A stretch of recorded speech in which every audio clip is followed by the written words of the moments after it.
ஸ்ரீ குருப்யோ நமஹ. தெய்வத்தின் குரல் மூன்றாம் பகுதி 76வது தலைப்பு. செய்ய வேண்டிய பணி. தொடர்ச்சி. சாவு என்றால் எவனுக்கும் பயம்தான்.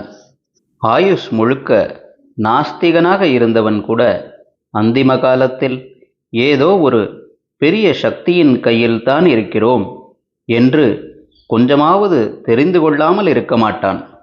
அந்த நேரத்திலே பயத்தை போக்க அந்த சக்திதான் கதி என்ற எண்ணம் எவனுக்கும் வராமல் இருக்காது. எவனுமே ஈஸ்வர தியானத்தோடுதான் சாக விரும்புவான் என்றே எனக்கு தோன்றுகிறது. ஆனதால் நாம் அவனுக்கு உபகரிப்பதை அவன் நிச்சயம் ஏற்றுக்கொள்வான். அவனுடைய பந்துக்களும் இந்த கைங்கரியத்தை வரவேற்பார்கள். சில கிளங்கட்டைகள் போகாதா என்று இருக்கும்போது வைத்தியம் பார்க்கிறோம் என்று நாம் போனால் ஒரு கால் பந்துக்கள் அசட்டை பண்ணக்கூடும். ஆனால் புறப்பாடு நன்றாக நடப்பதற்கே நாம் உபகாரம் பண்ணுகிறோம் என்றால் எவரும் ஆக்ஷேபிக்க மாட்டார்கள்.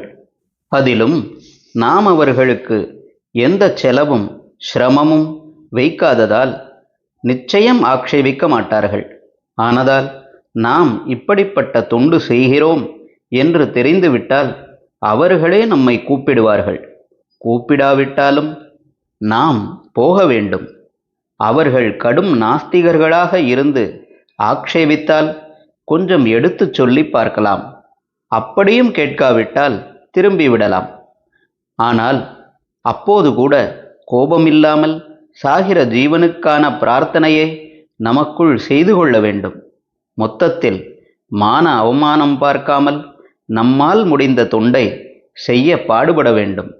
மான அவமானம் பார்க்க ஆரம்பித்து விட்டால் அது தொண்டே இல்லை.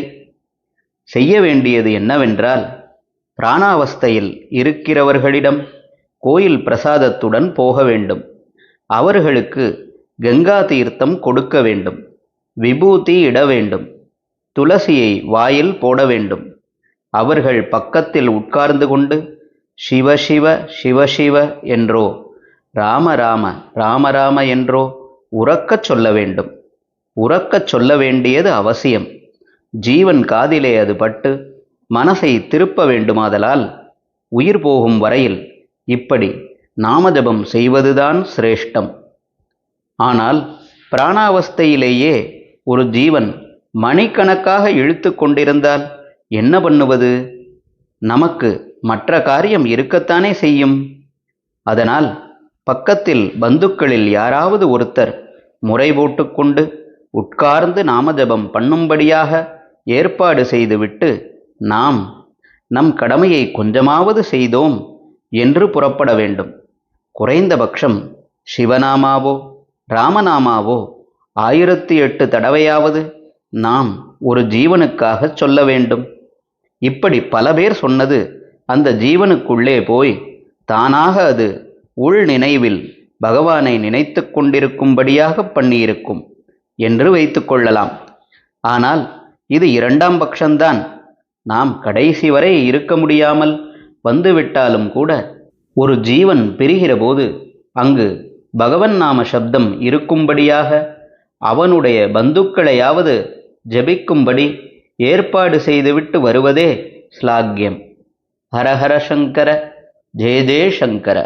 தெய்வத்தின் குரல் மேலும் ஒலிக்கும்.